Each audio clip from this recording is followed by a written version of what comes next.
We purchased a new plant and it's time to run some drip line to it. Here's how you do it. Hey, it's Hal Page giving you all the information you need and nothing you don't. If you like this, subscribe, comment if you have questions. To run this drip line, I have some 1/8 inch drip line. I have an existing 1/2 inch line that's running all my other plants. And I have a punch that has a cutter that we'll be using to cut and punch it. I have the attachments that will go into the main line and hook the 1/8 into it. And then I have a drip emitter. Obviously there's other ways to do it. You can use the kind with pre-built in emitters like I use here, but since I just have a single bush that I'm running to, we're gonna use the single drip emitter. First, I'm just gonna measure the length of drip that I need and cut it to length. Here's how the cutter works. You can use a utility knife or scissors or something like this, but this works nicely. Just push it together. Oh, my boys have been playing this with this. It's a little dull.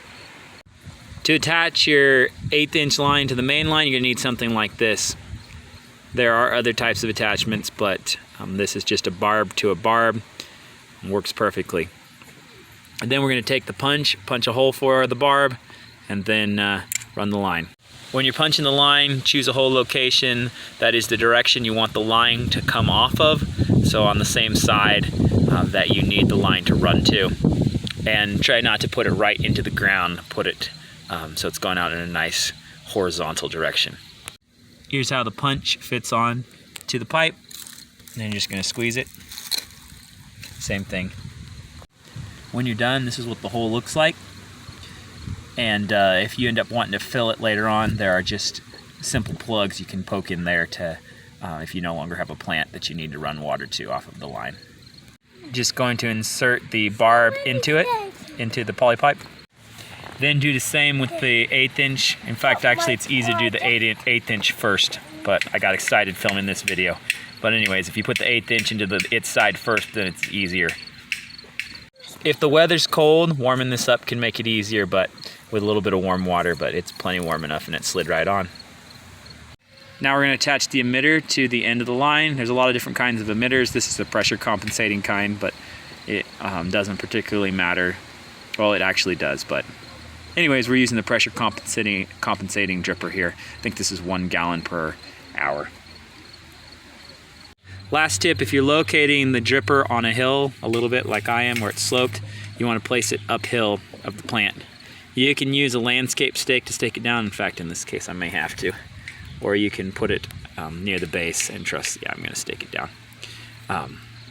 Anyways, that is how you put drip line onto, add another bush onto an existing drip line system with just a simple single drip emitter and off of a 1/2 inch poly pipe.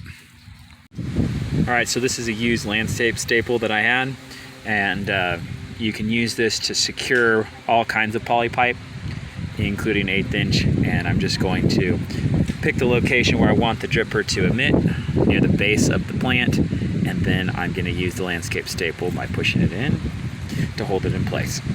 And there's what the drip emitter looks like with the landscape staple holding it firmly near the base of the plant.